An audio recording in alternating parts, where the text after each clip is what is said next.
It's fine. On its own, those words sound neutral. They sound calm. They sound reasonable. They sound like closure. But if you've ever read that message and felt tension instead of relief, you already know something else was happening. Because that response is rarely about reassurance. More often, it's about avoidance. When someone sends that message, they're usually responding to something that didn't feel okay at all. A boundary was crossed. An expectation was missed. A feeling went unspoken. But instead of naming it, they choose the safest way out. They choose a phrase that ends the conversation without addressing what caused the discomfort. This isn't dishonesty. It's self-protection. Clear communication requires risk. It risks disagreement. It risks conflict. It risks being misunderstood. So people soften their exit instead of being direct. That's why this response creates tension instead of relief. The words signal resolution, but the emotion doesn't match. And when words and emotion don't align, the body notices before the mind does. Most people don't react to that message logically. They react physically. They pause. They reread the text. They replay what they sent. They wonder if they missed something. Nothing was explained, but now they're carrying uncertainty that wasn't theirs. That's the hidden cost of vague reassurance. It transfers emotional labor to the person reading it. Instead of saying, "Here's what bothered me," the message becomes, "You figure it out." This is why conversations don't actually end. They just go quiet. The tension doesn't disappear. It goes underground. In healthy communication, clarity reduces stress. In avoidant communication, politeness replaces honesty. And this kind of response lives right there, where things sound resolved, but aren't.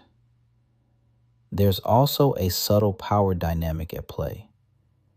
When someone shuts down a conversation without explanation, they keep control. They don't have to clarify. They don't have to be vulnerable. They don't have to answer questions. Meanwhile, the other person is left managing ambiguity. That's why this shows up so often in texting. Text removes tone.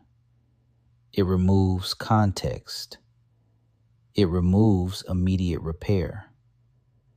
Avoidance feels safer on a screen than it does face to face. Now here's the important distinction. Not every short or neutral response is passive aggressive. Sometimes people genuinely mean it. The difference isn't the words, it's the pattern. If this response consistently appears after tension, after disappointment, after unmet expectations, it's functioning as a shutdown, not reassurance. So how do you respond? Not by interrogating, not by over-explaining, not by apologizing for something that hasn't been named. The healthiest response is grounded clarity, something simple, something neutral, something that doesn't chase what wasn't said. For example, "Okay," or Let me know if you want to talk about it. That response does two things at once. It respects what was actually written, and it leaves space for honesty without forcing it. You're not ignoring the message. You're refusing to carry emotion that wasn't communicated clearly. These kinds of phrases only hold power when the other person feels responsible for resolving unspoken tension. When you respond calmly, without filling in the blanks, that power disappears. This isn't about winning conversations. It's about protecting clarity. It's about recognizing that communication isn't just what's said, but what's avoided. So the next time you read a message that sounds final, but feels unfinished, don't rush to fix it. Pause. Read what's actually there.